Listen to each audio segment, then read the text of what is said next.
வணக்கம். புது புது அர்த்தங்கள் நிகழ்ச்சிக்கு வரவேற்கிறோம். இன்றைய நிகழ்ச்சியில் அதிமுகவிலிருந்து திரு நயினார் நாகேந்திரன் அவர்களும் ஊடகவியலாளர் திரு சுமன் சி ராமன் அவர்களும் பங்கேற்கிறாங்க. வணக்கம். நேற்று தமிழக ஆளுநர் வித்யாசாகர் ராவை இரு தரப்புலையும் சந்தித்து பேசியிருக்கிறாங்க. முதலமைச்சர் ஓபிஎஸும் சந்தித்து பேசியிருக்கிறாங்க, சசிகலா தரப்புலையும் சந்தித்து பேசியிருக்கிறாங்க. ஓபிஎஸ் தரப்பில் 15 நிமிடங்கள் அந்த சந்திப்பு நடைபெற்றதாக சொல்லப்பட்டிருக்கு. சசிகலா தரப்பில் 30 நிமிடங்கள் அந்த சந்திப்பு நடைபெற்றிருக்கிறதாக செய்திகள் சொல்லுகிறது. என்ன முடிவு எடுப்பார், எப்படி எடுப்பார் அப்படின்னு நம்ம பார்க்கலாம். எங்கள் இயக்கத்தினுடைய பொதுச் செயலாளர் மாண்புமிகு சின்னம்மா அவர்கள் ஆளுநரை சந்தித்து பெரும்பான்மையான எம்எல்ஏக்களை ஆதரவோடு அவர்களிடம் கையெழுத்து வாங்கி முறைப்படி கட்சி தலைமை அலுவலகத்தில் அவர்களெல்லாம் அழைத்து எல்லா சட்டமன்ற உறுப்பினர்களும் அதில் கையெழுத்திட்டு ஏகமனதாக ஏற்கனவே முதல் முறை இருப்பது ஓ பன்னீர்செல்வமே அதில் ஆதரித்து முன்மொழிந்து கையெழுத்திட்டு அந்த கையெழுத்து அதற்கு பிறகு அவருடைய மாற்றத்திற்கு பிறகு அவருடைய மனமாற்றத்திற்கு பிறகு ஏன் இந்த மனமாற்றம் நடந்தது என்பது தெரியாது. 3 நாட்களுக்கு பிறகு அவர்களுக்கு நடந்த மனமாற்றத்திற்கு பிறகு திரும்பவும் அதிமுக சட்டமன்ற உறுப்பினர்கள் அனைவரும் தலைமையகத்தில் ஒன்று கூடி மீண்டும் மாண்புமிகு சின்னம்மா அவர்களை முதலமைச்சராக சட்டமன்ற கட்சி தலைவராக தேர்வு செய்து முதலமைச்சராக தேர்வு செய்து ஆளுநரை நேற்று அமைச்சர் பெருமக்களுடன் எங்களது பொதுச் செயலாளர் அவர்கள் சந்தித்து ஆளுநரிடம் மனு கொடுத்துள்ளார்கள். இந்திய அரசியலமைப்பு சட்டப்படி பெரும்பான்மையான எம்எல்ஏக்களோட ஆதரவோடு ஆளுநரை சந்தித்து கொடுக்கின்ற நேரத்தில் அவர்கள் உடனடியாக அந்த மனுவினை ஏற்று முதலமைச்சராக பதவி ஏற்பதற்கு அவர்கள் அழைக்க வேண்டும். இதுதான் மரபு. இதுவரையிலும் அதுதான் நடந்திருக்கிறது. நேற்று அதை சந்தித்து அவர்கள் கொடுத்திருக்கிறார்கள். ஆளுநர் நான் முடிவு தெரிவிக்கிறேன் என்று சொல்லியிருக்கிறார்கள். குடியரசுத் தலைவருக்கும் பிரதமருக்கும் அவர் அறிக்கை அனுப்பியிருக்கிறார். அறிக்கை இது வழக்கமாக இது மாதிரியான ஒரு வழக்கம் கிடையாது. ஆளுநர் அவர்களே முடிவு செய்யலாம். ஆனால் இந்த முறை ஏனோ தெரியாது அவர்கள் குடியரசுத் தலைவருக்கு அனுப்பியிருக்கிறார் என்று சொல்லியிருப்பது அது என்னவென்று புரியவில்லை. இருந்தாலும் அவர் இன்று நல்ல முடிவை அறிவிப்பார் என்று நாங்கள் எதிர்பார்க்கிறோம். இல்லை, அதிகாரப்பூர்வமாக ஆளுநர் மாளிகையிலேருந்து குடியரசுத் தலைவருக்கோ பிரதமருக்கோ அறிக்கை அனுப்பப்பட்டிருக்கிறதுங்கிற செய்தி வந்திருக்கான்னு தெரியல. இது ஸ்பெகுலேஷன். ஆளுநர் அனுப்பியிருக்கிறாரு அப்படின்னு ஒரு செய்தி போயிட்டுருக்கே தவிர அது அதிகாரப்பூர்வமாக ஆளுநர் மாளிகையிலிருந்து ஒரு ப்ரெஸ் ரிலீஸ் மூலமாக அது கன்ஃபார்ம் ஆகலை. அடிப்படையாக இதில் ஆளுநருக்கு பல சிக்கல்கள் இருக்குது. இது ஒரு அரை மணி நேரத்தில் வெறும் எங்களிடம் எம்எல்ஏக்கள் இருக்கிறார்கள் என்கிற அடிப்படையில் மட்டும் முடிவு எடுக்கக்கூடிய நிலைமையில் ஆளுநர் ஏன் இல்லை அப்படின்னா 2-3 விஷயம் ஏற்கனவே நம்ம பார்த்தோம். இந்த முதல்ல அவர் முடிவெடுக்க வேண்டியது இந்த ராஜினாமா கடிதத்தை நான் வற்புறுத்தலின் பேரில் கொடுக்கப்பட்டது அப்படிங்கிறது. இது பெரும்பாலான சட்ட வல்லுநர்கள் சொல்கிறது இது ஒரு எக்ஸ்கியூஸாக ஆளுநர் எடுத்துக்கொண்டு அதை வாபஸ் திரு பன்னீர்செல்வம் அவர்கள் வாபஸ் பெறுவதற்கு அது செய்யறது கடினம். ஏன்னா அது ஒரு கிரிமினல் இன்டிமிடேஷன் மாதிரி இல்லை, it is more political intimidation நேற்று ஹரிஷ் சால்வே போன்ற மூத்த வழக்கறிஞர்கள்லாம் சொல்லியிருக்காங்க. அது பரவலாக அதுதான் அந்த கருத்து. ஸோ அது அதை விட்டுருவோம். ஒன்று. இப்போ இன்னொரு 2வது சிக்கல் என்னென்னா, எம்எல்ஏக்கள் கட்டாயப்படுத்தி ஒரு இடத்தில் வைக்கப்பட்டிருக்கிறார்கள் அவர்களுக்கு விருப்பத்துக்கு எதிராக அப்படிங்கிறது அதாவது ஒரு ஒரு ரிசார்ட்டுக்கு கூட்டுட்டு போய் அங்கே தான் இருக்கிறாங்க. அவர்களை சந்திப்பதற்கு யாருக்கும் அவர்களுடைய குடும்பத்தினரே இப்போ நேற்று பார்த்தீங்கன்னா ஒரு சட்டமன்ற உறுப்பினருடைய ஃபேமிலி அவங்க கோர்ட்டில் கேஸ் போட்டிருக்கிறாங்க, மனைவி காணவில்லை அப்படிங்கிற ரீதியாக. ஸோ இது ஆளுநர் நிச்சயமாக இதை கன்சிடர் பண்ணணும். ஏன்னா எந்த ஒரு பெரும்பான்மை இருக்கிறது என்று யார் சொன்னாலும் அது ஃப்ரீ அண்ட் ஃபேராக அவருடைய சொந்த விருப்பத்தின் பேரில் அவர்கள் வாக்களிக்கிறார்களா எந்த நபருக்கும் அப்படிங்கிறத உறுதிப்படுத்திக்க வேண்டியது ஆளுநருடைய it is is duty. So அடிப்படையாக ஆளுநர் முதல்ல இந்த சட்டமன்ற உறுப்பினர் எங்கே வைக்கப்பட்டிருக்கிறார்கள், அவர்கள் தங்களுடைய சொந்த விருப்பத்தின் பேரில் அங்கே இருக்கிறார்களா. இப்போ ஒரு சின்ன இது நீங்கள் எம்எல்ஏக்கள் சட்டமன்ற உறுப்பினர்களை நீங்கள் ஒரு ரிசார்ட்டுக்கு கூட்டுட்டு போகிறதுங்கிறது தவறுங்கிறது அடிப்படையாக அதை மட்டும் வைத்துக்கொண்டு சொல்ல முடியாது. அவர்களுடைய விருப்பத்தின் பேரில் அவர்கள் அங்கே சென்றால் மீடியா அங்கே போகலாமே. இப்போ நேற்று 2 அல்லது 3 யூனிட்டுகள் அங்கே போகும்போது அங்கே உள்ள அனுமதி கிடையாது. ஸோ நீங்கள் அவங்க ஒரு கூட்டத்தில் கலந்து ஆலோசிக்கிறார்கள், ரிசார்ட்டுக்கு போய் ஆலோசிக்கிறது தப்பான்னு கேட்டால் தப்பு கிடையாது. ஆனால் அங்கு ஏதேனும் அவர்களுடைய குடும்பத்தினராவது தொடர்பு கொள்வதற்கு அனுமதி வழங்கப்பட வேண்டும் இல்லையா. ஸோ இங்கே தான் சிக்கல் வருது. சப்போஸிங் அந்த ரிசார்ட்லேயே அவங்க இருக்கிறாங்க, பிரச்சனை இல்லை. அங்கேயே ஒரு ப்ரெஸ் கான்ஃபரன்ஸ் கொடுக்குறாங்க, எல்லாரையும் சந்திக்கிறாங்க, மீடியா மீட் பண்ணுறாங்க, அவங்க ஃபேமிலிஸை மீட் பண்ணுறாங்க. அப்படின்னா நீங்கள் அவங்க கட்டாயமாக அங்கே வைக்கப்பட்டிருக்கிறார்கள்னு சொல்கிறதுக்கான எந்த விதமான ஒரு ஆதாரம் இருக்காது. ஆனால் எங்க வந்து அவர்கள் யாருமே அவர்களை தொடர்பு கொள்ள முடியவில்லை, அவர்கள் செல்போனிலும் ஆக்சஸ் இல்லை, அவர்களை சந்திப்பதற்கு மீடியாவுக்கும் ஆக்சஸ் இல்லை, அவர்களுடைய குடும்பத்தினரே அவர்களை போய் சந்திக்க முடியாதுங்கிற சூழல் வரும்போது நிச்சயமா ஆளுநர் உறுதிப்படுத்திக்க வேண்டும் இல்லையா? ஸோ இதனால இது ஆக்சுவலா இந்த சட்டமன்ற உறுப்பினர்கள் வெளிப்படையாக அவங்கவுங்க வீட்லேயே அவங்க இருந்தாங்களோ இல்லை எம்எல்ஏ ஹாஸ்டலில் இருந்தாங்களோ அவங்கவுங்க குடும்பத்தோட மீட் பண்ணி எல்லாம் இருந்துட்டு அப்புறமா அவங்க ஒன்றா போய் உங்களுக்கு ஆளுநரை சந்தித்து பண்ணாங்கன்னாக்கா ஆளுநருக்கும் வந்து ஒன்றும் பேசுறதுக்கு ஒன்றும் இதனால தான் காலதாமதமாகுது, ஆளுநர் முடிவெடுப்பதற்கு வந்து நேரமாகுது அப்படின்னு எடுத்துக்கலாமா? இல்லை, கவர்னர் வருகை 2 நாள் அவர் ஏற்கனவே அவருடைய அலுவல்கள் பம்பாயிலும் வெளியிடங்கள் இருந்ததுனால வரதுக்கே காலதாமதம். யாரையும் இந்த காலத்தில் கட்டாயப்படுத்த முடியாது. கட்டாயப்படுத்தி இவங்களுக்கு தான் ஓட்டு போடுங்க, இவங்களுக்கு தான் ஆதரவு தெரிவிங்க அப்படின்னு யாரையும் சொல்லிட முடியாது. திரு ஓபிஎஸ் கூட என்ன சொன்னார்னா, அவர் என்ன கட்டாயப்படுத்தினான்னு சொன்னார்.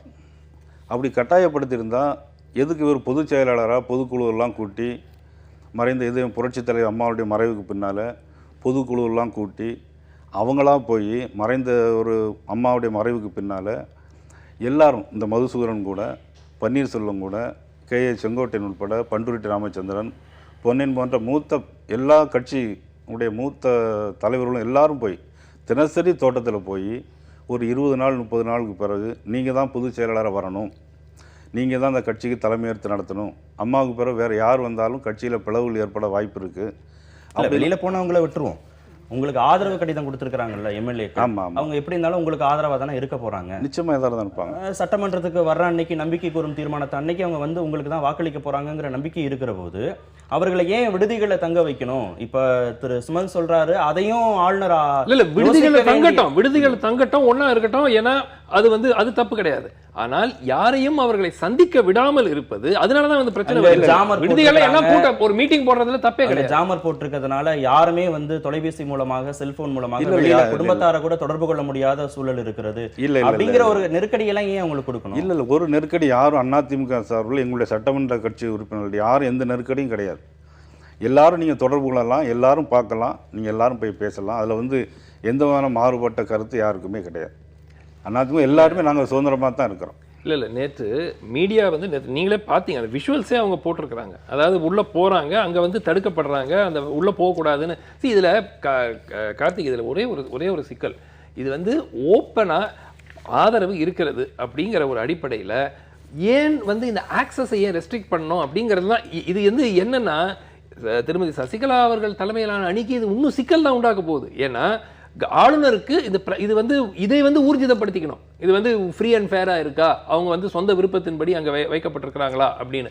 அப்புறம் ஐயா அப்படி ஒரு தேவை இருக்கா? நீங்க வந்து பெரும்பான்மையை நிரூபிங்க இல்ல ஆட்சி அமைங்கன்னு அழைச்சாலே கவர்னர் போதாதா? இந்த கிரவுண்ட்ல எல்லாம் அவர் வந்து யோசிக்க இல்ல. ஒரு ஆளுநர் வந்து எப்பவுமே வந்து வெறும் ஒரு கடிதத்தின் உடைய அடிப்படையில் ஒரு சேலஞ்ச் இல்லாத போது, ஒரு உதாரணத்துக்கு நானே முதல்ல பலமுறை சொன்னேன், ஆளுநர் வந்து திங்கட்கிழமையும் செவ்வாய்க்கிழமையும் தாமதப்படுத்துறது என்னை பொறுத்த வரைக்கும் காரணமே கிடையாது. நியாயமா ஞாயிற்றுக்கிழமை மாலை தேர்ந்தெடுக்கிறாங்க திருமதி சசிகலாவை, அப்போ அவர் திங்கட்கிழமையோ இல்லை செவ்வாய்க்கிழமையோ அவங்கள முதலமைச்சராக பதவி பிரமாணம் செய்து வைத்திருக்க வேண்டும் என்று எனக்கு மாற்று கருத்து இல்லை. ஆனால் நிலைமை வந்து செவ்வாய்க்கிழமை இரவு அதுக்கு பிறகு மாறிடுச்சு. இப்போ வந்து அந்த லிஸ்ட்லேயே வந்து ஒரு 6 பேரோ 7 பேரோ வந்து அந்த கையெழுத்து போட்டவங்க இப்போ அந்த கையெழுத்து செல்லாதுங்கிற ரீதியாக இன்று இருக்கிறது. இப்போ மற்ற ஒரு லிஸ்ட் ஒன்று போகுது.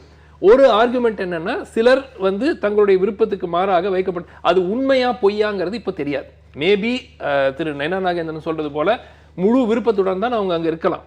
பட் யாருக்குமே ஆக்சஸ் இல்லாத போது அது உண்மையா இல்லையாங்கிறது அது வந்து ஊர்ஜிதம் செய்ய வேண்டியது ஆளுநருடைய கடமை. அந்த வந்திருக்கிற அங்க இருக்கிற 100 எவ்வளவு பேர் இருக்கிறாங்களோ அவர்கள் எல்லாம் சொந்த விருப்பத்தில் தான் இருக்கிறார்கள், எந்த விதமான அழுத்தத்தின் அடிப்படையில் அவர்கள் இல்லை அப்படிங்கிறத ஊர்ஜிதப்படுத்திக்கணும், ஆளுநருடைய கடமை. ரெண்டாவது, திரு ஓபிஎஸ் நீங்க உங்களுக்கு மிக முக்கியமா ஒரு விஷயம் பார்க்கணும். பொதுச் செயலாளராக திருமதி சசிகலா வர வேண்டும் என்று திரு ஓபிஎஸ் ஓப்பனா ஸ்டேட்மெண்ட்டே விட்டாரு, பல முறை சொன்னார். ஆனால் நிருபர்கள் கிட்டத்தட்ட ஒரு வார காலம் அவர் ஜல்லிக்கட்டு போராட்டத்துக்கு டெல்லி போகும்போது பிரதமரை சந்திக்க போறதிலிருந்து உங்களுடைய அமைச்சர்கள் திருமதி சசிகலா அவர்கள் முதலமைச்சராக வர வேண்டும் என்று கூறுகிறார்களே, அதை பற்றி என்ன கருத்து தெரிவிக்கிறீர்கள்ங்கிறது ஒவ்வொரு வாட்டியும் வந்து சிரிச்சுட்டு அப்படியே விட்டுட்டாரே தவிர, அன்னைக்கு அந்த எண்ணூருக்கு போய் அந்த ஆயில் ஸ்பில் பார்க்கும்போது கூட அந்த கேள்வி கேட்குறாங்க. ஒரு முறை கூட அவர் வெளிப்படையாக அவர்கள் தான் முதலமைச்சராக வரணுங்கிறது மீடியாவுக்கோ கட்சி போறதுக்குள்ள சொல்லியிருக்கலாம். அதை பத்தி நமக்கு தெரியாது, வெளிப்படையாக சொல்லவில்லை. ஸோ அதிலிருந்தே வந்து தேர் வாஸ் டவுட், அந்த அது பிரஷரா இல்லையா அதெல்லாம் வேற விஷயம். தரப்பு முரண்பாடை தாண்டி கவர்னர் தரப்புல ஞாயிற்றுக்கிழமை நீங்க வந்து அதுக்கான முயற்சிகளை தொடுக்குறீங்க. இது நாள் வரைக்கும் காலதாமதம். இப்ப வந்த பிறகும் நீங்க ஏன் மத்திய அரசுக்கு அறிக்கை அனுப்புறீங்க, குடியரசுத் தலைவருக்கு அறிக்கை அனுப்புறீங்க, எங்ககிட்ட பெரும்பான்மையான எம்எல்ஏக்கள் இருக்கிறாங்களே அப்படின்னு ஆளுநர் தரப்பு கிட்ட ஏன் வந்து எந்த விதமான அழுத்தமும் கொடுக்கப்படவே இல்லை? இவ்வளவு முயற்சிகளும் இங்க இருக்கக்கூடிய சட்டமன்ற உறுப்பினர்கள் டெல்லி போய் குடியரசுத் தலைவரை சந்திக்க முயற்சி பண்றாங்கன்னு சொன்ன உடனே தான் ஆளுநர் அங்கிருந்து சென்னை வருவதாக செய்திகள் வருகிறது. நாடாளுமன்றத்தில் எம்பிக்கள் வந்து அமளியில் ஈடுபடுறாங்க, பிரதமரை சந்திக்கிறாங்க. இப்போ இவ்வளவு அழுத்தம் கொடுத்த பிறகுதான் கவர்னர் தரப்புல இருந்து ரியாக்ஷன் வருது. ஆனா நீங்க அதிமுக தரப்புல இருந்து யாருமே இதுக்கு ரியாக்ட் பண்ணவே இல்லை. இல்லை, நாங்கள் வந்து கவர்னர் வருவாங்கன்னு நாங்கள் எதிர்பார்த்துட்டு இருந்தோம். அவருடைய காலதாமதம் ஆன உடனே தான் எல்லா எம்எல்ஏக்களும் நாங்கள் வந்து நேரே டெல்லி போய் ஜனாதிபதியை சந்திக்கலாம்னு ஜனாதிபதியிட்ட நேரமும் வாங்கிட்டோம். ஜனாதிபதியிட்ட நேரம் தந்த பிறகு அதுக்கு பிறகு கவர்னர் வருகிறார், அதனால் இங்கேயே பார்த்துக்கிடலாம், நாளை மாலை 3 மணிக்கு வந்துடுறார், 5 மணிக்கு நேரம் ஒதுக்கி தருகிறார் அப்படின்னு சொல்லிட்டாங்க. அது எப்போ வந்தது அந்த செய்தி? நேற்று தான் சொல்லப்படுகிறது. இல்லை, அதுக்கு முந்தின நாள் தான் நாங்கள் டெல்லிக்கு எல்லாரும் நாங்கள் ஃப்ளைட்டில் எல்லாரும் டிக்கெட் புக் பண்ண உடனே எல்லாருமே டிக்கெட் புக் பண்ணி முந்தின நாட்கள் நான் கேட்குறேன். நீங்கள் வந்து இப்போ இது ஒரு சாதாரண நிகழ்ச்சிக்கு கவர்னர் வருவதாக நீங்கள் எதிர்பார்த்துட்டு இருக்கீங்கிறது வேற, ஆட்சி அமைப்பதற்கான உரிமையை கோர போறோங்கிற மிக முக்கியமான கவர்னர் இருந்தால் தான் நம்ம போய் முறையிட முடியும். கவர்னர் இன்சார்ஜ் கவர்னர், அவர் மும்பைக்கும் அவர் தான் கவர்னர், மகாராஷ்டிராவுக்கும் அவர் தான் கவர்னர், அவர் இன்சார்ஜ் கவர்னராக இருக்கார். அதனால் அவருடைய டைம் பிரகாரம் அவருடைய நேரத்தை கேட்டு தான் நம்ம போக முடியும். அவர் வருகிறார் காலதாமதம் ஆகுதுன்னு சொன்ன உடனே தான் நாங்கள் ஃப்ளைட்டில் எல்லாருக்கும் டிக்கெட் புக் பண்ணி உடனடியாக டெல்லிக்கு புறப்பட்டோம். டெல்லிக்கு புறப்பட்டு ஏர்போர்ட்டுக்கு போயிட்டுருக்க வழியில் தான் அவர் வந்துடுறான்னு செய்தி கேட்டு தான் நாங்கள் திருப்பி வந்தோம். திருப்பி வந்து அதுக்கப்புறம் தான் இந்த முடிவு எடுத்தோம். அவர் நேரடியாக இங்கேயே சந்திச்சிடலாம், எதுக்கு போய் அவர் ஆளுநரை போய் நம்ம வந்து ஒரு அங்கே போய் குறை சொன்ன மாதிரி இருக்கக்கூடாதுங்கிறதுனால தான் அவரே முடிவு எடுக்கட்டும், அவர் தானே முடிவு எடுக்கணும். வழக்கமாக எப்படின்னா ஆளுநர் தான் முடிவு எடுக்கணும், எந்த சூழ்நிலை இருந்தாலும் அடைச்சு வச்சிருந்தாலும் பல காலகட்டங்கள்ல நீங்க சொல்றீங்க. இல்ல கொஞ்ச நேரத்துக்கு முன்னாடி பேசுகிற போது கூட ஏன் வந்து அவர் குடியரசுத் தலைவருக்கும் மத்திய அரசுக்கும் அறிக்கை அனுப்புறாரு, இதெல்லாம் புதுசா இருக்கு அப்படிதான் சொன்னா நீங்க சொல்றீங்க. அறிக்கை அனுப்பி தெரியாது, ஆனா நீங்க அப்படி அனுப்பிச்சிருந்தா கூட அது ஏன் அனுப்பிச்சிருக்காங்கன்னு தெரியலன்னா நீங்க சொல்றீங்க. வழக்கமா இதுல எல்லாம் ஏதோ ஒரு உள்நோக்கம் இருக்கு, ஏதோ ஒரு அரசியல் இருக்குன்னு சொல்ல வரீங்களா? இப்படி புரிஞ்சுக்கிறீங்களா? அதாவது எப்படின்னா ஒரு கட்சி ஆட்சியை தேர்ந்தெடுக்கும் போது அதனுடைய சூழ்நிலைகள் வேற. ஒரு கட்சி ஆட்சியை தேர்ந்தெடுத்து ஒரு முதலமைச்சரை தேர்ந்தெடுத்த பிறகு அந்த முதலமைச்சர் ராஜினாமா பண்ணிட்ட சூழ்நிலையில் ஒரு ஆளுநர் அடுத்த அவருடைய கடமை இதுவரையில் என்ன செய்யணும்னா, ஆளுநர் செய்ய வேண்டிய கடமை வந்து அந்த சட்டம் பெரும்பான்மையான சட்டமன்ற உறுப்பினர் யாருக்கு ஆதரவளிக்கிறார்களோ அவர்களை உடனடியாக அழைப்பு கொடுத்து பதவி பிரமாணம் செய்து வைக்க வேண்டும். ஆளுநர் கடமை சரி, அதைத்தான் எல்லாருமே பேசுறோம். ஆளுநர் அந்த கடமையிலிருந்து விலகி போகிற போதோ இல்ல காலதாமதம் நடக்கிற போதோ உங்க தரப்புல இருந்து அதுக்கு ஒரு ஸ்ட்ராங்கான ரியாக்ஷனா இத்தனை நாட்கள்ல நீங்க வச்சீங்களா அப்படின்னு தான் கேள்வி. இல்ல கோரிக்கை வைக்கிறதுங்கிறது வேற, ஆளுநர் செய்யணும்னு சொல்றதுங்கிறது வேற. செய்யாத பட்சத்துல உங்க தரப்புல இருந்து ஸ்ட்ராங்கா அதுக்கு ரியாக்ட் பண்ணிருக்கீங்களான்னு கேட்குறேன். இப்போ நாங்க வந்து ஆளுநர் வந்தா தானே நம்ம போய் சொல்ல முடியும். அவர் இங்க இல்லை, அவர் வந்து சென்னையில் இல்லை ஆளுநர். அவர் வந்தோடனே நம்ம அவர்கிட்ட போய் சொல்ல போகிறோம். நேற்று வந்துட்டார். அவர் வர காலதாமதான உடனே டெல்லிக்கு புறப்பட்டோம். டெல்லிக்கு புறப்பட்டோன்னே ஏர்போர்ட் போயிட்டுருக்க வழியில் தான் திருப்பி அவர் வருகிறார், நான் நாளைக்கு இங்கேயே சந்திச்சிடலாம், நேரம் கொடுத்துட்டாருன்னு சொன்ன உடனே எங்கள் கட்சி தலைமைக்கு நேரம் கொடுத்துட்டாருன்னு சொன்ன உடனே தான் நாங்கள் என்ன பண்ணோம், டெல்லிக்கு போகிறத தவிர்த்துட்டு நாங்கள் இங்கேயே சந்திக்கலான்னு நேற்று அதை சந்திச்சிருக்கிறோம். இன்றைக்கி அவர் நல்ல முடிவை சொல்லுவார்னு நாங்கள் எதிர்பார்க்குறோம். ஏன் ஆளுநர் தரப்பை வந்து ஒரு விமர்சனத்தை வைக்கிறதோ இல்லை அவங்க தரப்பில் இருக்கக்கூடிய காலதாமத்தை கேள்வி கேட்கிறதோ இவ்வளோ தயக்கப்படுறதா? இல்லை, அதாவது செவ்வாய்க்கிழமை மாலை திரு ஓபிஎஸ் அவர்கள் வந்து செல்வி ஜெயலலிதாவுடைய நினைவிடக்கம் போகிற வரைக்கும், இன்ஃபேக்ட் அந்த நேரமே நான் ஒரு விவாதத்தில் இருக்கும்போது அதிமுக தரப்பால் அப்போ வந்து இந்த ஸ்பிளிட் கிடையாது. அப்போவே வந்து ஆளுநர் வந்து அவர் பல அலுவலர்கள் இருக்கலாம், அதனால ஒரு நாள் கிடையாது. இல்ல மன்னிக்கணும், இது ஸ்பிளிட் ஒன்றும் கிடையாது. இல்ல இல்ல ஸ்பிளிட் தான் டெக்னிக்கலா 6 எம்எல்ஏக்கள் வெளியே வரும்போது அது வந்து சட்ட ரீதியாக அது எப்படின்னு சொல்ல முடியாது. அதுக்கு வேற என்ன டேர்ம் இல்ல. மிக முக்கியமா உங்களுக்கு ஆளுநர் வந்து செவ்வாய் மாலை வரைக்கும் அதிமுக தரப்புல இருந்த அபிஷியல் ஸ்போக்ஸ் பர்சனே என்ன சொல்றாங்க, எங்களுக்கு ஆளுநர் வந்து பெரிய தாமதம் பண்றதாக எங்களுக்கு ஒன்றும் தெரியல, ஏன்னா ஒரு நாள் 2 நாள் பரவாயில்ல அந்த வார்த்தையை சொல்றாங்க. உள்நோக்கம் இது எல்லாமே வந்து இருப்பதாக தெரியல. ஓபிஎஸ் அவர்கள் வெளியே வந்த பிறகுதான் உடனடியாக ஆளுநர் பதவி பிரமாணம் செய்து வைக்க வேண்டும், ஆளுநர் ஏன் தாமதம் செய்கிறார் அப்படிங்கிற கேள்வியே வந்து எப்ப வருதுன்னா செவ்வாய்க்கிழமை நைட்டு கூட புதன்கிழமை காலையிலிருந்து வருது. புதன்கிழமை மாலையில் இவங்க டெல்லி போகிறதாக ஒரு திட்டம் இருக்கிறது. அப்போது விமான நிலையத்துக்கு போகும்போது செய்தி வருகிறது, ஆளுநர் வியாழக்கிழமை வராரு, நாளை வராருங்கிற அடிப்படையில் அவங்க திரும்பி வந்துடுறாங்க. அந்த இதுதான் வந்து டியூஸ்டே வரைக்கும் இந்த டிலேக்கு வந்து ஒரு பெரிய டியூஸ்டே வரைக்கும் பெரும்பாலான என்ன சொல்லிட்டு இருந்தாங்க, ஆளுநர் ஏங்க இந்த மாதிரி எதுவாக இருந்தாலும் அது மக்கள் ஆதரிக்கிறாங்களோ மக்கள் ஆதரிக்கலையோ சட்ட ரீதியாக எந்த சிக்கலும் இல்லை ஆளுநருக்கு. சுப்ரீம் கோர்ட்டில் ஒரு ஜட்ஜ்மெண்ட் வரும், அடுத்த வாரம் வரும், 2 வாரம் கழிச்சு வரும். அந்த அடிப்படையில் ஒரு ஹைப்போதெட்டிக்கல் சிச்சுவேஷனை வச்சுக்கிட்டு நீங்கள் ஒரு பதவி பிரமாணத்தை நிறுத்தி வைக்கிறதுக்கான வாய்ப்பு மிகவும் கம்மி. ஸோ அதனால் செவ்வாய்க்கிழமை இரவு வரைக்கும் ஆளுநரை கேள்வி கேட்டது யாருமே வந்து தவறுன்னு சொல்ல முடியாது. ஏன் 2 நாள் தாமதப்படுத்தினாரு அப்படிங்கிறது கரெக்ட். ஆனால் செவ்வாய்க்கிழமை பிறகு இந்த சில நபர்கள் ஏற்கனவே ஒப்புதல் கொடுத்த நபர்கள் நாங்கள் ஒப்புதல் கொடுக்கவில்லை என்று சொன்ன பிறகு, வெளிப்படையாக தெரிவித்த பிறகு, ஆளுநருக்கு பெரும்பான்மை எந்த பக்கம் இருக்கிறது அப்படின்னு பார்க்க வேண்டியது அவருடைய கடமை. அந்த பெரும்பான்மை எங்க இருக்கிறதுன்னு பார்க்க வேண்டியதுல ஃப்ரீ அண்ட் ஃபேராக சட்டமன்ற உறுப்பினர்கள் அவர்களுடைய சாய்ஸை வந்து தெரிவிக்க முடியுமா அப்படிங்கிறத பார்க்கறதும் ஆளுநருடைய கடமை. ஸோ இன்னைக்கு வந்து ஆளுநர் இப்போ ஃபர்ஸ்ட் திங் இஷ்யூ என்னன்னா, ஒன்று இந்த இப்போ இன்னைக்கு கோர்ட்டில் வேற அந்த 2-3 மேட்டர்ஸ் இருக்கு. சுப்ரீம் கோர்ட்டில் ஒரு மேட்டர் 2 மணிக்கு அந்த சட்ட பஞ்சாயத்து இயக்கம் போட்டிருக்கிற அந்த கேஸ் வந்து ஹியரிங் இன்னைக்கு 2 மணிக்கு இருக்குன்னு ஒரு செய்தி வந்திருக்கு. ரெண்டாவது சென்னை ஹைகோர்ட்லேயே வந்து சட்டப்பேரவை உறுப்பினர் காணவில்லை, அவசர வழக்கை எடுத்துக்கலன்னு ஒரு செய்தி இருக்கு. இல்ல அவசர வழக்கா இல்ல, அது போன வாரம் போட்டப்பட்ட அந்த இது. அது இன்னைக்கு வந்து சுப்ரீம் கோர்ட்ல போட்டது வந்து 2 மணிக்கு. சென்னை உயர்நீதிமன்றத்தில் 2 கேஸோ 3 கேஸோ இருக்கு. அதுல வந்து இன்னைக்கு வந்து எடுத்துப்பாங்களாங்கிறது இன்னைக்கு போடப்படுற ஃப்ரெஷ் மேட்டர்ஸும் இருக்கு. ஸோ இதுவும் வந்து நமக்கு ஆளுநர் அதை கவனிப்பாரா இல்லையா அப்படிங்கிறது இன்னொரு இது. டிஏ கேஸினுடைய வேர்டிக்ட் இப்போ லேட்டஸ்டா வருது வந்து திங்களோ செவ்வாயோ வரும் அப்படிங்கிற ஒரு இது இருக்கு. அந்த அடிப்படையில் இது வந்து தள்ளி வைக்க முடியுமா அப்படிங்கிறது வேறு. ஆனால் நிச்சயமாக எம்எல்ஏ சட்டமன்ற உறுப்பினர்கள் எங்கு இருக்கிறார்கள், அவர்கள் ஃப்ரீடமோட இருக்கிறாங்களா, அவங்க வந்து ஃப்ரீயாக அவங்களால அவங்களுடைய சாய்ஸை எக்ஸசைஸ் பண்ண முடியுமா, அவர்களுடைய விருப்பத்தை தெரிவிக்க முடியுமா அப்படிங்கிறத பார்க்க வேண்டியது ஆளுநருடைய கடமை. ஸோ ஃபஸ்ட்டு இஷ்யூ இன்னைக்கு ஆளுநரை பொறுத்த வரைக்கும் இந்த சட்டமன்ற உறுப்பினர்கள் எங்கே இருக்கிறார்கள், எப்போ வந்து அவர்கள் ஃபஸ்ட்டு மேற்கொண்டு இன்னும் 2-3 பேர் கம்ப்ளைண்ட்லாம் போட்டாங்கன்னா இது வந்து மிகப்பெரிய ஒரு சட்ட சிக்கலாக ஆளுநருக்கு ஆயிடும்.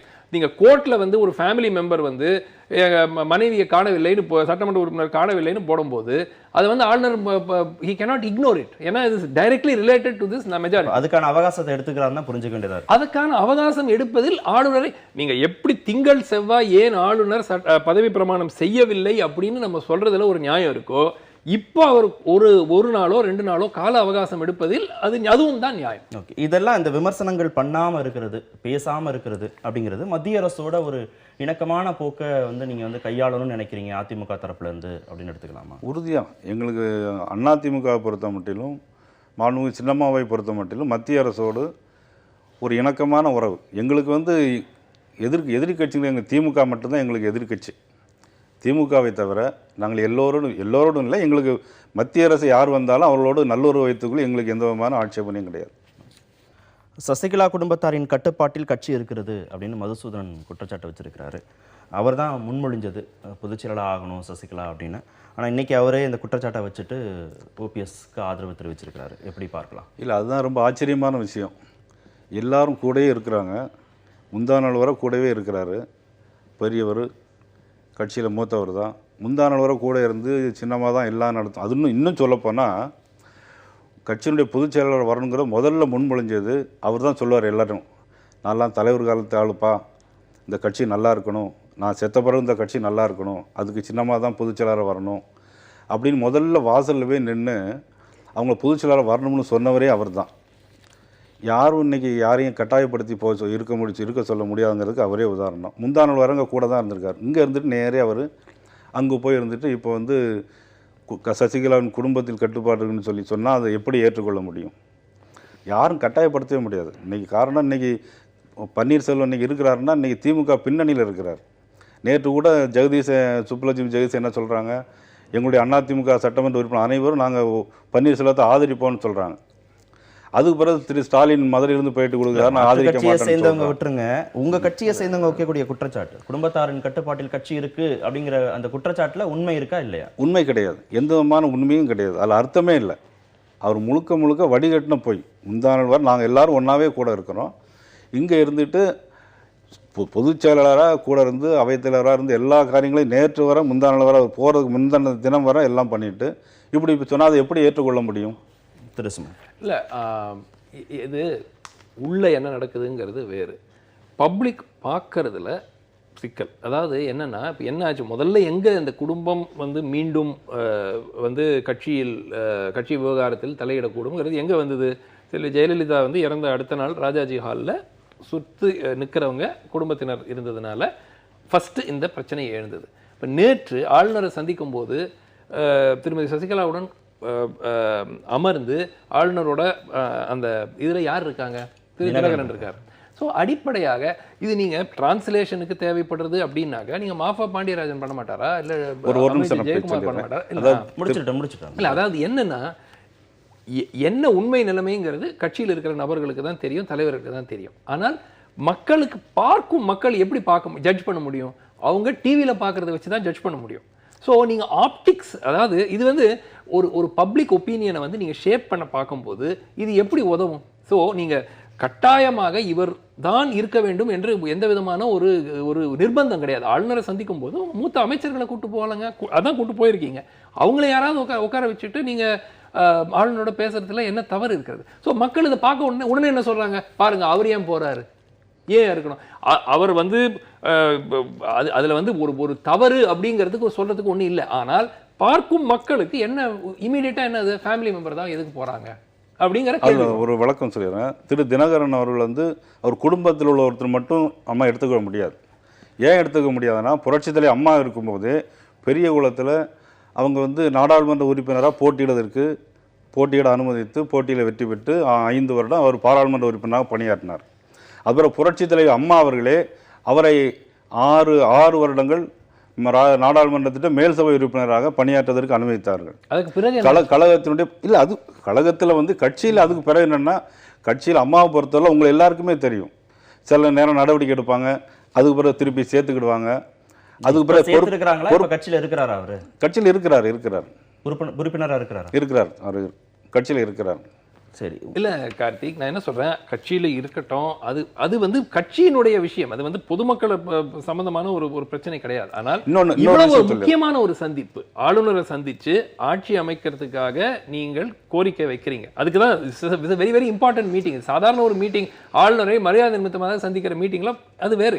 இது வந்து ஆட்சி அமைக்கிறதுக்கு ஒரு கோரிக்கை வந்து கட்சியில இருக்கிறதா சொல்றாரு. இல்ல, கட்சியில மதுசூதனன் வந்து மறுக்கிறாரு, யாருமே கட்சியில இல்லைன்னு. அதுக்கப்புறம் நீக்கப்பட்ட பிறகு குடும்பத்தார் யாருமே உள்ள சேர்க்கப்படலைன்னு அவர் சொல்றாரு.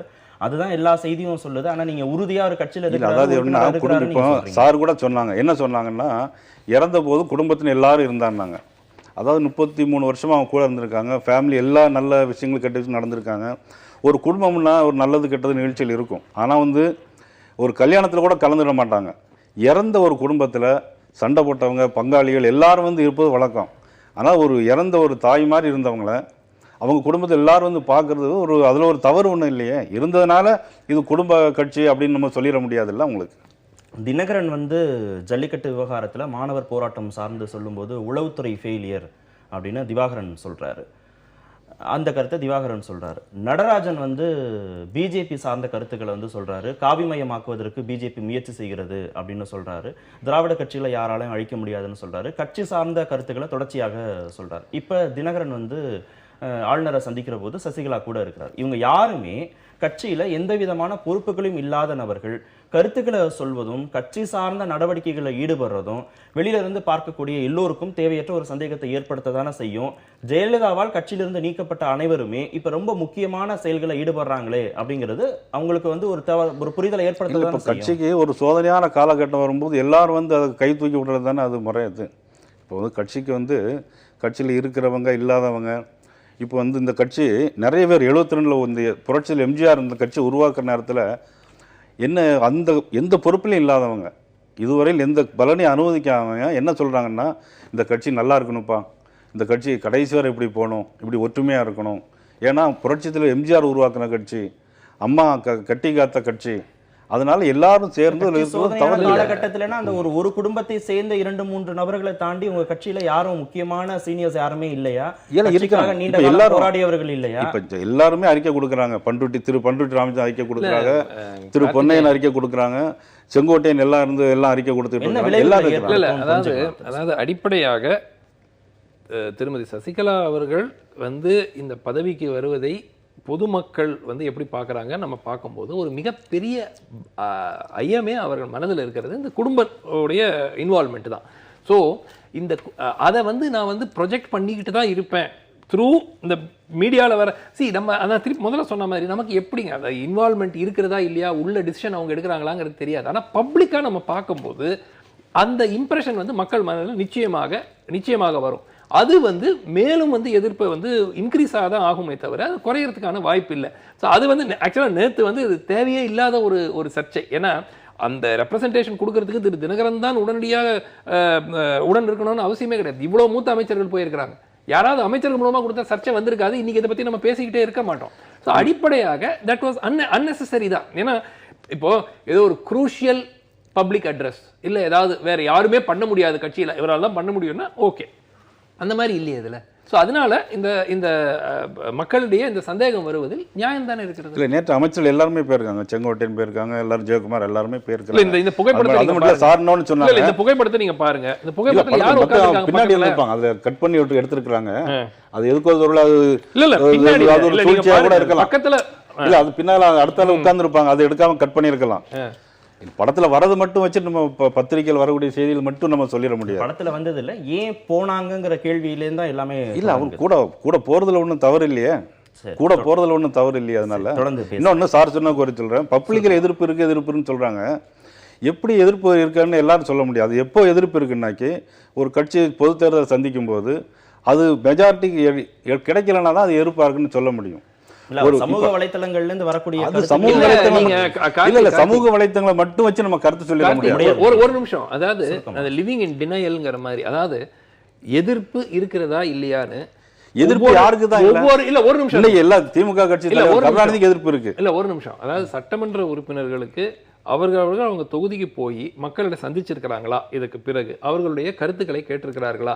அப்புறம் நீங்க முந்தானத்து பாத்தீங்க, யாரோ ஒருத்தர் வந்து சோசியல் மீடியால ஒரு டெலிபோன் நம்பரும் டெலிபோன் நம்பர் போட்டுட்டு, இல்ல நான் ஒரே ஒரு கேள்விதான் திரு நயினார் நாகேந்திரனுக்கு, பெரும்பாலான தமிழக மக்கள் திருமதி சசிகலா முதலமைச்சராவதை ஆதரிக்கிறாங்கன்னு நினைக்கிறீங்களா? அவ்வளவுதான் ஒரே ஒரு கேள்வி.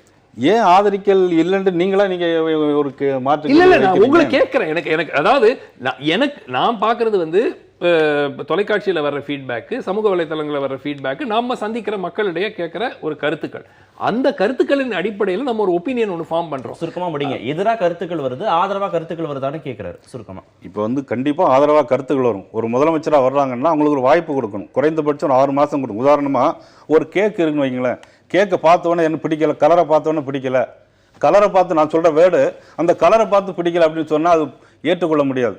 சமூக வலைத்தளங்கள்ல வந்து சொல்றாங்க அப்படின்னு சொல்லி ஒரு 8.5 கோடி பேர் மக்கள் இருக்கக்கூடிய இடத்துல, வாக்காளர்கள் இடத்துல ஒரு குறிப்பிட்ட சமூக வலைத்தளங்கள் மட்டும் நம்ம கருத்தில் ஏற்றுக்கொள்ள முடியாது. அந்த கேக் இருக்குன்னா கேக்க தின்னு பார்த்து அது ருசியா இருக்கா இல்லையா சாப்பிட்டு பார்த்து ஒருவேளை பிடிக்காம இருந்தா கூட இப்ப பிடிக்கல அதுக்கு சொல்லலாம். அந்த கேக்க சாப்பிடுறதின் அடிப்படையில் கூட மதிப்பீடு செய்ய நான் சொல்றது அந்த கேக்குடைய கலரை பார்த்தே பிடிக்கலன்னு சொன்னா எப்படி ஏற்றுக்கொள்ள முடியும்?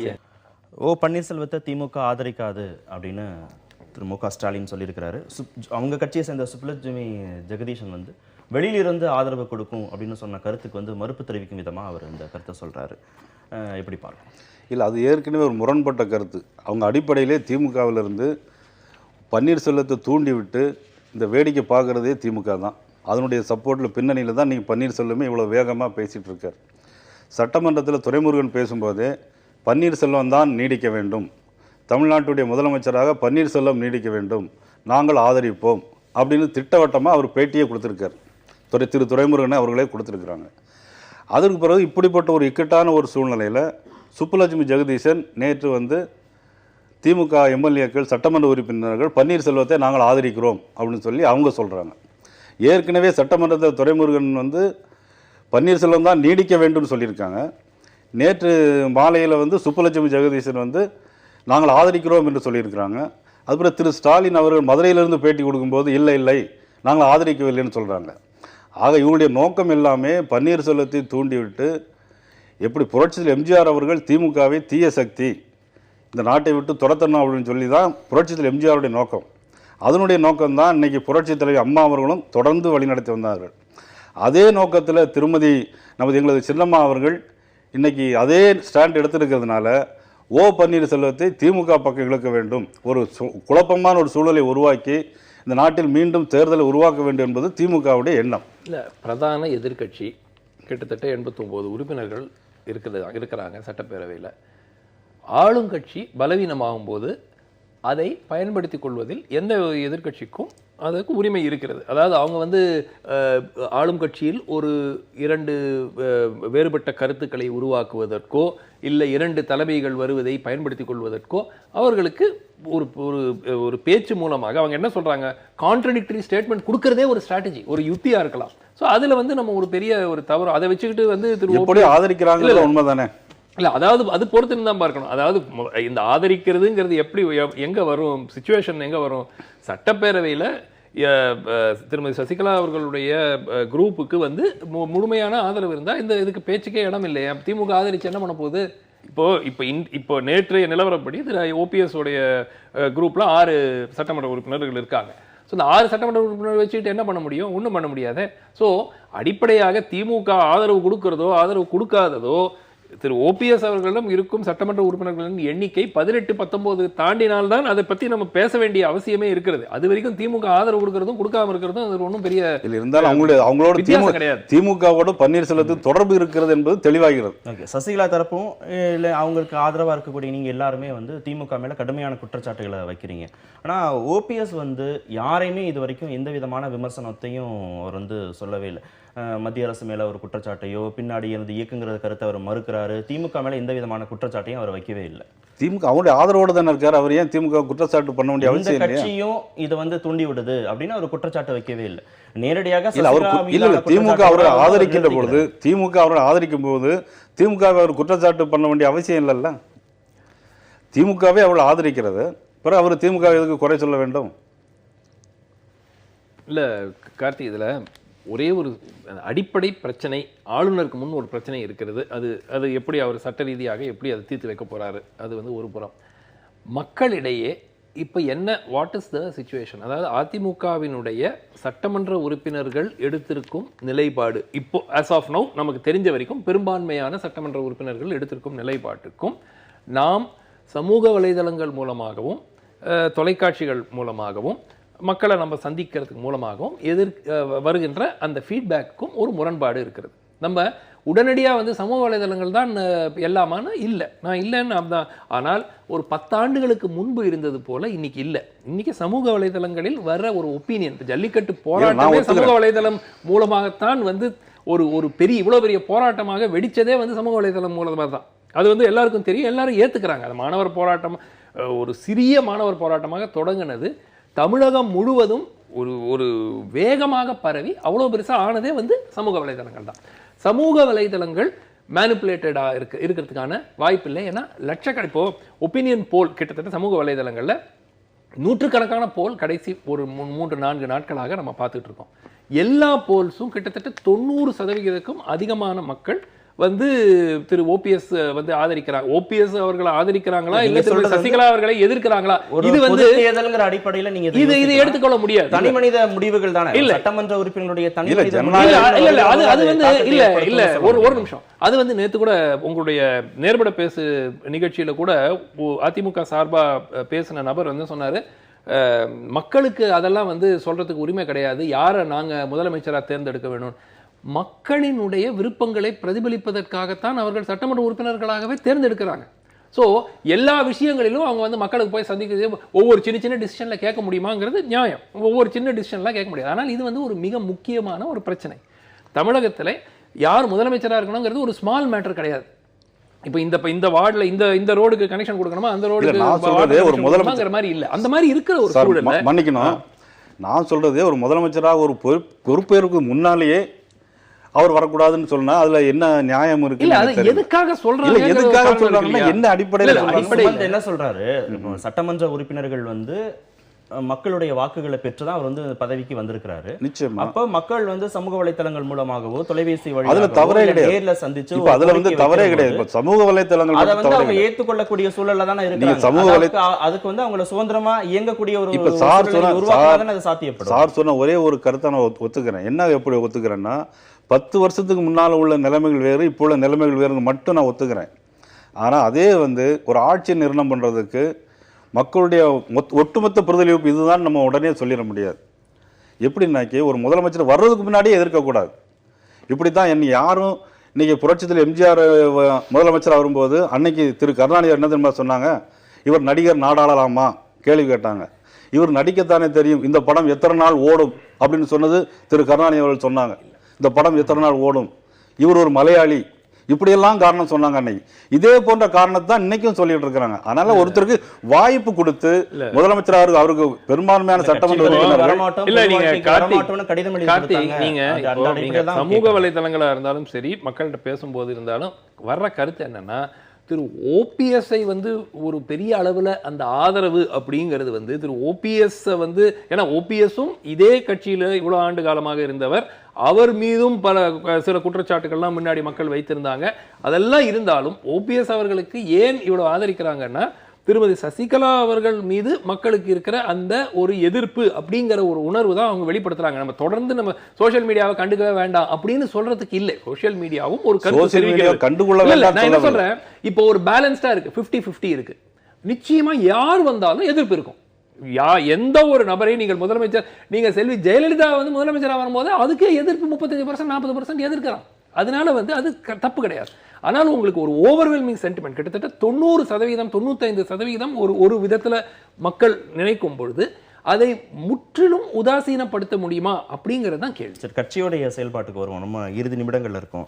காங்கிரஸ் கிட்ட வந்து சசிகலா ஆதரவு கோரி இருக்கிறாங்க. அது சம்பந்தமாக பேசுவதற்காக திருநாவுக்கரசரும் அவங்க கட்சியோட சட்டமன்ற உறுப்பினர் ராமசாமியும் டெல்லி போயிருக்கிறதாக ஒரு செய்தி வந்திருக்கு. ஒருவேளை காங்கிரஸ் தரப்புல வந்து உங்களுக்கு ஆதரவு கொடுத்தா அந்த ஆதரவை நீங்க ஏற்றுக்கொள்ளக்கூடிய சூழல் இருக்கீங்களா? அது எங்களுடைய கொள்கை முடிவு. எங்களுடைய பொதுச் செயலாளர் தான் அதை முடிவு செய்ய வேண்டும். காங்கிரஸ் தரப்பை பொறுத்த வரைக்கும் இருவேறு கருத்துக்கள் சொல்லப்படுகிறது. திருநாவுக்கரசு வந்து ஒரு கருத்தை சொல்றாரு, EVKS ஒரு கருத்தை சொல்றாரு, சிதம்பரம் ஒரு கருத்தை சொல்றாரு. அவனோட நிலைப்பாடை நம்ம எப்படி? இல்ல, காங்கிரஸ் கட்சி அதிகாரப்பூர்வமாக ஆதரவு தெரிவிப்பார்கள் என்று எனக்கு நம்பிக்கை இல்லை. ஆனால் காங்கிரஸில் இருக்கும் சில சட்டமன்ற, ஏன்னா சட்டமன்ற உறுப்பினர்கள் 8 பேர் தான் இருக்கிறாங்க, அதில் 3 பேர் வெளியே வந்துட்டாங்கன்னா ஆதரவு தெரிவிச்சாங்கன்னா கூட கட்சியில் அந்த 1/3 டிஸ்குவாலிஃபிகேஷன் ரூலை அவாய்ட் பண்ணிடலாம். அந்த மாதிரி ஏற்படுறதுக்கான வாய்ப்பு இருக்கிறதே தவிர, அனைத்து காங்கிரஸ் கட்சி சோனியா காந்தி தலைமையில் இயங்கும், ராகுல் காந்தி தலைமையில் இயங்கும் காங்கிரஸ் கட்சி ஆதரவு அதிகாரப்பூர்வமாக தெரிவிப்பார்கள் என்று என்னுடைய எதிர்பார்ப்பு இல்லை. ஆனாலும் மிக முக்கியமாக அடிப்படையாக ஆளுநர் அடுத்த ஓரிரு நாட்களில் யாருக்கு பெரும்பான்மை இருக்கிறது, திருமதி சசிகலா அவர்களுக்கு பெரும்பான்மை உறுதியாக இருக்கிறது, எல்லா சட்டமன்ற உறுப்பினர்களும் எந்தவித கட்டாயம் இன்றி அவர்களை ஆதரிக்கிறார்கள் என்று முடிவெடுத்தால் அவர்களுக்கு பதவி பிரமாணம் செய்து வைப்பதுதான் முறை. ஆனால் அதுக்கு பிறகு மக்கள் வந்து அதை பற்றி என்ன நினைக்கிறாங்கிறது அடுத்த தேர்தலில் தான் திரு நயினார் நாகேந்திரன் சொல்ற மாதிரி உள்ளாட்சி தேர்தல் வருது, அதில் அந்த மாதிரி பண்ணணும்.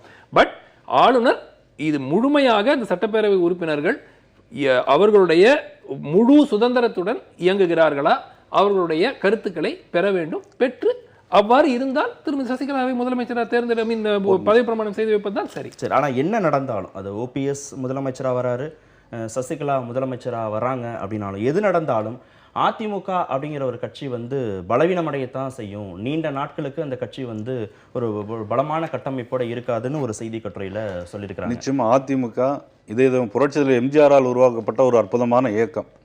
அது ஒவ்வொரு 15 வருஷத்துக்கும் ஒரு சோதனை வந்துக்கிட்டு தான் இருக்கும். புரட்சியில் எம்ஜிஆர் அவர்கள் 72ஆம் ஆண்டு இந்த கட்சியை ஆரம்பித்தாங்க. 87ல் அவருடைய மறைவு, அது ஒரு பெரிய சோதனை. 87க்கு அப்புறம் 2002 அதில் வந்து புரட்சி தலைவி மறைந்த இதயம் புரட்சி தலைவி அம்மா அவர்களுக்கு வழக்கில் முதலமைச்சராக நீடிக்க முடியாத ஒரு சோதனை. பிறகு ஆண்டிப்பட்டி தொகுதியில் நின்று திருப்பி மீண்டும் முதலமைச்சராக வந்தாங்க. அது 2002. இப்போ 2017 இப்பொழுது மீண்டும் ஒரு சோதனை வந்திருக்கிறது.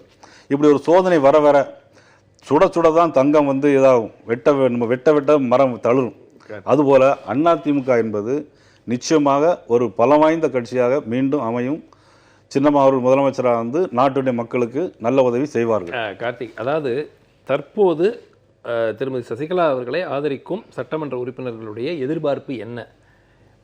ஆட்சி பொறுப்பில் அவர்கள் அமர்ந்த பிறகு மக்கள் நலத்திட்டங்கள் மூலம் ஏதேனும் பாப்புலிஸ்ட் ஸ்கீம்ஸ் மூலம் மக்களினுடைய இந்த எதிர்ப்பு நிலை, இன்றைய இருக்கிற எதிர்ப்பு நிலையை மாற்றிவிட முடியும் அப்படிங்கிற நம்பிக்கையில் அவங்க இருக்கிறாங்க. அது நடந்தாலும் நடக்கும். அதை 100க்கு 100 நடக்காதுன்னு சொல்றதுக்கு இப்போ இருக்கிற எதிர்ப்பு தொடர்ந்து எப்பவுமே எதிர்ப்பாகத்தான் இருக்கும்னு சொல்றதுக்கு இல்லை.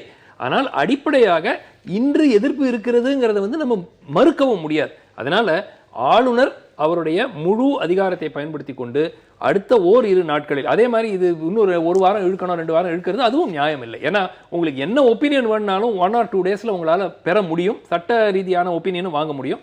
பெற்றுக்கொண்டு சட்டமன்ற உறுப்பினர்கள் முழு சுதந்திரத்துடன் இருக்காங்கன்னா ஆளுநருக்கு வேறு வழி கிடையாது. இந்த நேரத்தில் பிரசிடென்ட்ஸ் ரூலை கொண்டு வருது அதெல்லாம் ஒரு உகந்த நிலையாக இருக்கா. சஸ்பெண்டட் அனிமேஷன் அசெம்பிளி வைக்கிறது நியாயம். நம்ம பொறுத்திருந்து பார்க்கலாம். நிகழ்ச்சியில் பங்கேற்ற இருவருக்கும் மிக்க நன்றி. மீண்டும் சந்திப்போம். நன்றி, வணக்கம்.